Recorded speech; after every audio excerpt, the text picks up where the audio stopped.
and he's extremely humble. He brags a lot on record because you have to do that in terms of your public persona to project the possibility of your culture. But one-on-one, he's just a very humble guy. And what he did for me, he gave me permission to quote these lyrics. Because, you know, usually you quote some lyrics in a book, half a bar, they're trying to charge you all kinds of stuff. Right. That's right. You quote it on a show, same concept. All right, exactly. I love it. Now, you've been teaching classes at Georgetown University on Jay, Beyonce, Kendrick Lamar since 2009.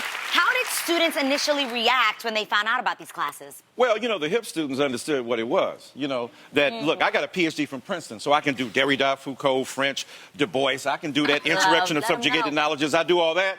And then I can talk about the hood and the street and projects. Because when you look at Jay, you're talking about projects, you're talking about Marcy, you're talking about Brooklyn, you're talking about gentrification, you're speaking about race, culture, gender, sexual orientation, you're talking about a whole range of things that he is a lens onto a broader landscape. So when you're talking about Jay, we don't get to Jay to the fourth week. It's like students coming there, yo, we're gonna study some dope lyrics. Not yet, son.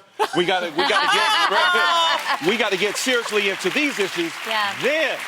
But, you know, there was pushback, too. There was the old fuddy-duddies. Oh, my God, I don't think that we should be studying a rapper. And then they out there shaking their behind when I tell them what it is. Exactly. Wow. Exactly. Yeah. Love it. ODI.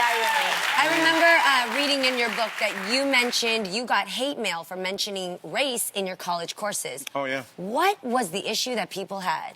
Well, me. The issue is the fact that I exist, a guy like me who has the unabashed temerity to speak truth to power and to say what's on my mind. And I ain't gonna be hat in hand, oh, Mr. Boss. I'm up here, highly articulate, intelligent, self-confident, and I'm gonna tell you why the culture that I study is beautiful and the culture from which I come is great.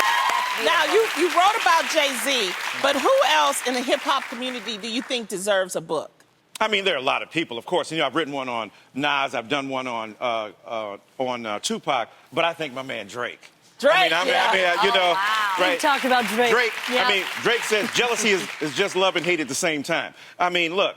Like me, he was born October 24th, I'm October 23rd. Beautiful so we got Beautiful yellow day. Negro Scorpios who are together, right? And we're in our feelings because we're acting light-skinned, all right, in a very serious way, right?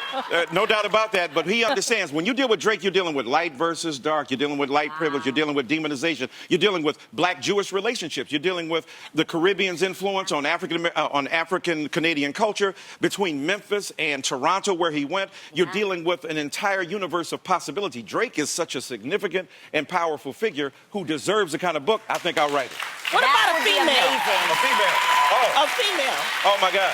Who would be your first choice? Lauryn Hill would be incredible. Lauryn Hill MC Light is incredible. Queen Latifah's incredible. Nicki Minaj is incredible. When you look at the yo-yo, when you look at the history of what women have done in this art form, the Rising Rhapsody, these are all incredible word spitters, rhyme spitters who are able to do what they do, and I celebrate all of them. That is incredible. I love it how you can go from MC Light to Rhapsody.